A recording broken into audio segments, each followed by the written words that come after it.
Key driver to HIV infection and vulnerability, now the head of advocacy and strategy litigation at Uganet, Immaculate Owomjisha, describes weak laws under domestic violence.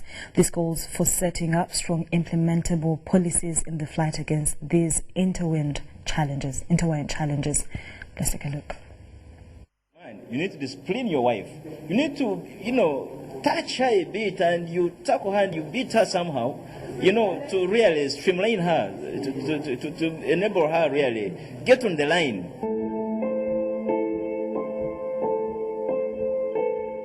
This is a statement that was made by a Ugandan member of parliament with regard to women battering. It is something he said to the dismay of women rights advocates about 2 years ago. To date, these activists do not agree that women battering is a sign of love, not even as a result of provocation. Using your fist to beat your partner, I don't think that is love. Even a partner who is being beaten, who says that she thinks her husband loves her, then that is a very twisted type of love. Such tendency of wanting to show power as the head of the family is synonymous with the situation that almost claimed the life of Joan Nakiranda. It all started when she declined to consent to a proposal by her husband of selling a plot of land they had acquired together. Twagula poloti kati nga yayagala gitunda ne mga totunda poloti y'abaana. Nangamba tambula onviire tolina kyondagira. Nze bwe mba nsazeewo. Ne mugamba sijja vaawo. Sina gye ngenda twala bano baana bato. Nangamba kale olemeddewo konze sigenda vaawo mpozi okulekera abaana. Her refusal to leave made her husband plan on how he could get rid of her. This is how he faked a business trip on 5th February 2019, only to return that very night with an acid attack on her. Nali kati sawa 4 maze okwebasa abaana bawe emmere. Ngamba akangende naabe. Kati we nagendo naaba nali maze okwekutawo enti ngenda kwata amazzi neeyire. Nava eri emabega w'ekigo n'awalampa nanjira acid. Munjira nanjokye n'ensingo omukono gwonna n'emugongo yonna wajja. It was after he showed up the following day at Kirudu Hospital that he was suspected and eventually found to have been behind the acid attack. That is how he was arrested. When namugamba yajja saawa 10 n'atuula awo yasanga abasawo tebannaba kundula esinga. Kintu kye yatuuka kiba kye yali nsaaside yaŋŋamba kimu oyo yakwokyezera yabadde ayagala mu feesi naye feesi yamulemye. Ati yali akolawo ati nemulaba aside ku mukono n'agamba kati we yalaba nti mulabye n'aneesooka n'agamba olaba nange yanjokyezza konze wamugjeewa mbu namugje ku kyangu ekyo kye wabadde onaabisa. Kati awo osi we yajja kuba twasooka ku poliisi naye nga sisobola kwogera. We yajja ne banzijjako statement ne bagamba nti nno wamulabyeko n'asidi kituufu konzeeye.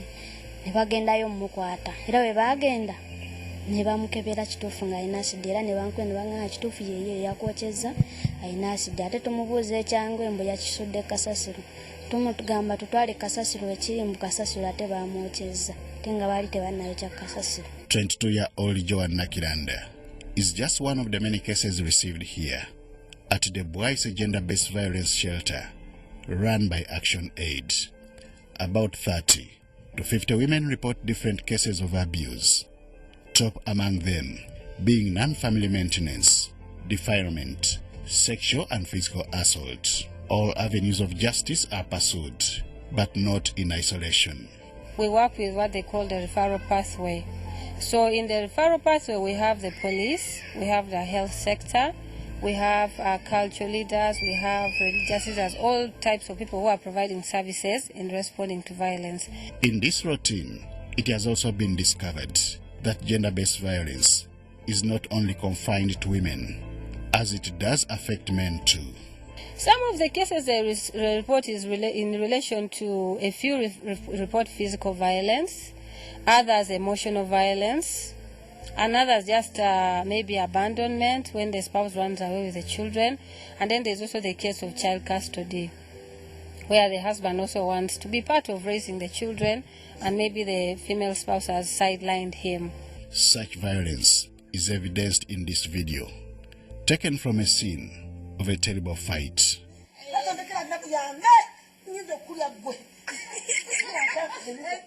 A woman is seriously seen battering her husband as she repeatedly questions his role in the family.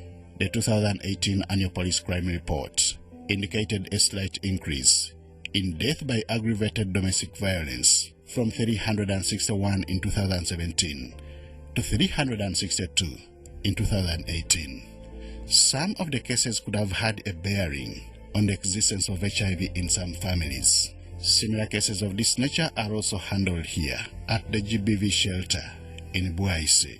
There is the issue that when you disclose your status to your spouse or your partner, there is a violence of accusations that you're the one who has brought a disease.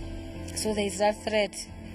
So yes, we receive cases where there's a connection between someone's HIV status and the violence they're receiving. But I cannot go into specifics because, as you know, we have to safeguard the identity of people who come here. This is the reason why social and legal experts want the strengthening of laws related to gender-based violence and HIV/AIDS. As government works on strengthening the laws that could end this epidemic of HIV and gender-based violence, we also need to have measures and plans on how to have these laws well implemented.